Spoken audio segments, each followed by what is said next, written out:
Hey there, welcome to LSAT Demon Daily. I'm Ben Olson, that's Nathan Fox. Together we're the founders of LSATdemon.com and our weekly podcast, Thinking LSAT. Here we have an email from Anonymous. Hi, Ben and Nathan. I've been with the Demon since August and took the September exam. Despite sustaining an injury that hindered my test taking ability 2 weeks before the test administration deadline, and severe test anxiety that left me with only 4.5 hours of sleep the night prior, I scored a 167, which was 1 point lower than my highest practice test score. Okay, that's great. 1 point lower than your highest PT. That's awesome. Even though you had anxiety and bad sleep and an injury. Yeah. What's the problem? I'm ready. Yeah. For context, my diagnostic was a 152. I studied with Kaplan, and then in parentheses, Anonymous writes, terrible, for 4 months, and then in parentheses, mistake, before taking the October 2021 test and scoring a 159, which was only 7 points higher than my diagnostic. So 4 months of grinding it out and only getting 7 points, that's not fun at all. In roughly 1/3 of the time with the Demon, my score increased by 8 points, with suboptimal test conditions included. Great. Glad it clicked for you. My section layout for September 2022 was logic games, which was scored, reading comp, logical reasoning, logic games, which was experimental. I completely blundered the setup for the third game in the first section, and I am certain that I missed at least 3 to 4 questions on this game alone. I realized this while checking my answers during the test. Checking answers during the test? You didn't learn that at the Demon. I mean, we don't do that. Why would you need to check your answers? Like you solve the questions before you select an answer. So ain't no checking answers in our world. My practice test games average is roughly -0. This made it unlikely that I could perform as well as I had on my PTs, and I knew this only one section in. That's bad times. You should stop checking your answers. Like the checking your answers there, whatever that means. I mean, that's so weird. How do you know you missed those questions?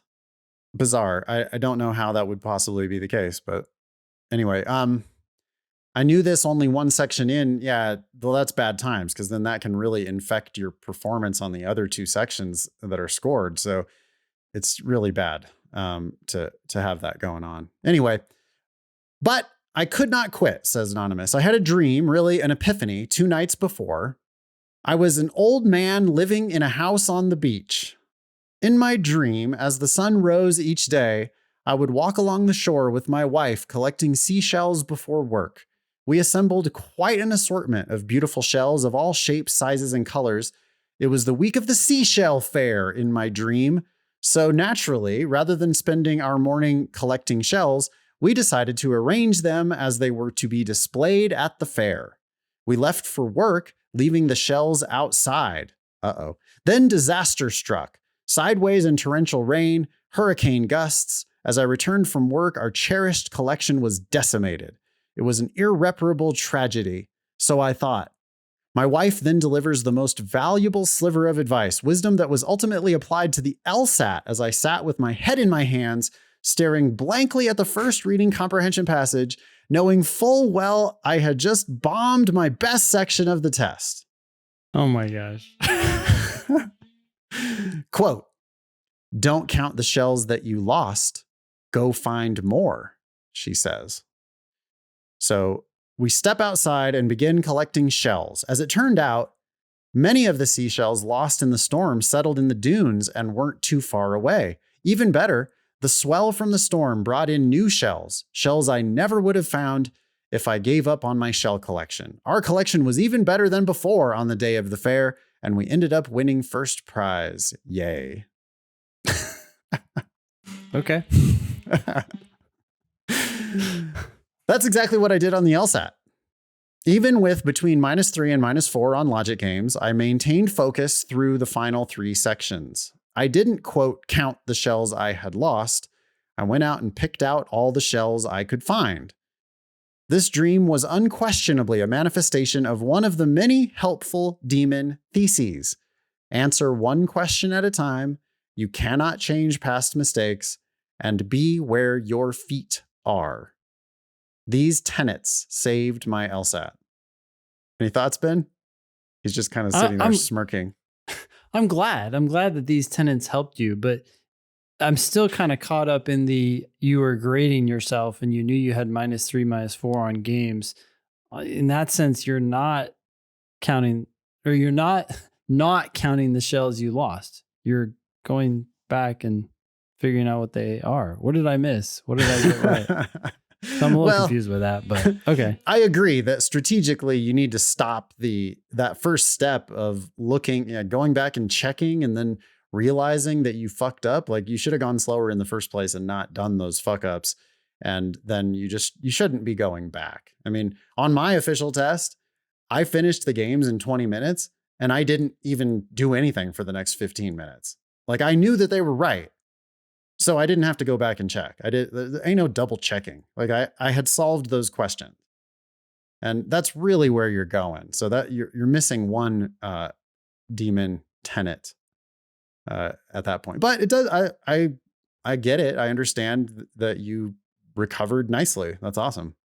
All right, last paragraph. I'm registered for October. I have had less time to study as I have recently started a new job. Still, the skills are there, and I'm confident that I can score higher than 167, especially since we can assume that October test conditions will be more favorable than September's. I hate to burst your bubble, but you did score on the high end of your practice test range. So you're complaining about the test conditions, but they apparently didn't hurt you. Yeah. I don't know that I would be so confident based on what you've told us so far. I don't think you should be so confident that you're automatically going to score higher than 167. I hope you do, and I hope you bring your practice test score range up before that test. But without doing that, chances are you might actually go down. Yeah, you do need to prep. I mean, ideally, you're going to walk into that October test with a range that is higher than 167. If your range is higher than 167, then I would bet on you to score higher than 167. But if 167 is still near the top of your range, then I would actually bet on you to score lower than 167. Anonymous continues, even if I score much lower, I can cancel with score preview. Regardless, it's incredibly comforting knowing that schools only evaluate applicants using the applicant's highest score. My stress level entering the exam should be very low as a result. Thank you to the whole demon team, Anonymous. Good luck. Keep pushing up that practice test score average. Relatively new demon student. And I do think you've picked up a lot of what we have to say. But couple things I think you've missed. I mean, you do need to get that practice test range higher than 167 if you really are a good bet to score higher than 167. Score preview, we wouldn't waste money on because schools only care about your highest score, and we don't take the test unless we are a good bet to score higher. So get your practice test range up. Don't even bother with score preview. Take it again, and then potentially again after that. And whatever. You got multiple bites at it, so don't worry about score preview. Email daily@lsatdemon.com if you'd like to ask us a question or share some LSAT or law school admissions news. Thanks for listening.